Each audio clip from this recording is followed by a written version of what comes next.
శుభోదయం మిత్రులారా. పద్య కవిత్వము రచన ఇప్పగుంట సూర్యనారాయణమూర్తి. శీర్షిక మూర్ఖము.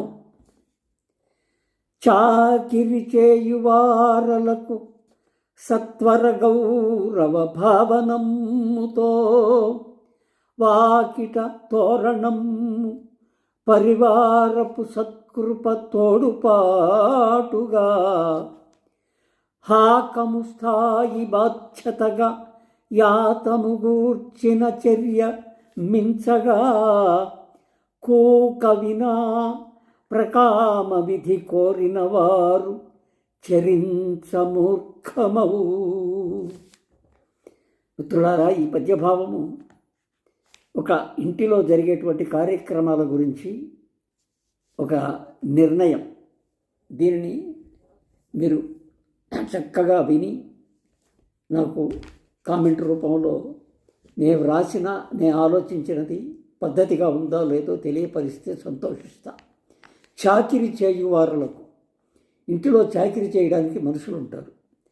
వారికి సత్వర గౌరవ భావనముతో అప్పటికప్పుడు గౌరవం, వారు చేసిన పనికి గౌరవం ఇవ్వాలి అనేటువంటి మనసులో మనకు భావం ఉండాలి.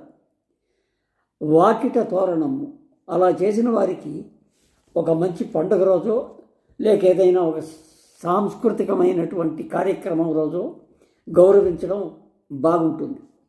అక్కడ వాకిట తోరణం కడతాం. అప్పుడు అలా చేయాలనుకున్నప్పుడు వాకిట తోరణము పరివారపు సత్కృప, అలా సాయం చేసిన వాళ్ళు కొంతమంది ఉంటారు కదా, వాళ్ళందరి కూడికతో వాళ్ళందరినీ కలుపుకొనే చేస్తాం ఈ కార్యక్రమం.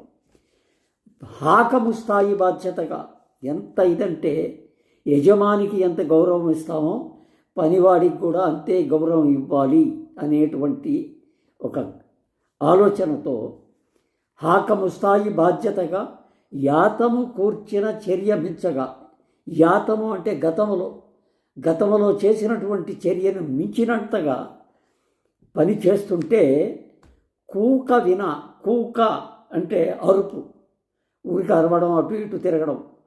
కూక వినా ప్రకామ విధి కోరిన వారు, వాళ్ళకు తోచింది చేసే కార్యక్రమం జరిపేవాళ్ళు మూర్ఖులు అని చెప్పి నేను నిర్ణయించాను. ఇది ఈ పద్యభావన. దయచేసి మీరు ఈ పద్యభావన అర్థం చేసుకొని నాకు మీ కామెంట్ రూపంలో తెలియపరుస్తారని ఆశిస్తూ సెలవు తీసుకుంటున్నాను. నమస్తే.